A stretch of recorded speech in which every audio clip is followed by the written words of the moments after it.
ఫణీంద్ర అయితే మహేంద్ర వాళ్ళ ఇంటికి వస్తాడు. మహేంద్ర అది చూసి అన్నయ్య అని చెప్పి వాళ్ళ అన్నయ్య దగ్గరికి వెళ్ళి గట్టిగా హగ్ చేసుకుంటాడు. ఏంటి మహేంద్ర ఏమైంది, ఎందుకు అలా బాధపడుతున్నాలే, ఏం కాదు నేను వచ్చాను కదా అని చెప్పి అంటూ ఉంటాడు. ఇదంతా కూడా వసుధార అలాగే అనుపమ వాళ్ళు చూస్తూ వాళ్ళు కూడా మహేంద్రని చూసి బాధపడుతూ ఉంటారు.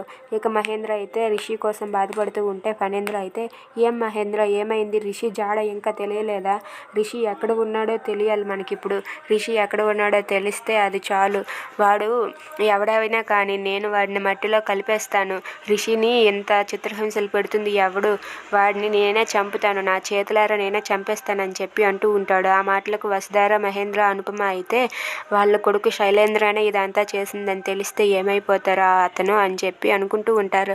ఇక ఫణీంద్ర అయితే వాడెవడో కానీ వాడిని నేనే చంపేస్తానన్నయ్య మహేంద్ర అని చెప్పి అంటూ ఉంటాడు మహేంద్ర వాళ్ళ అన్నయ్య ఫణీంద్ర.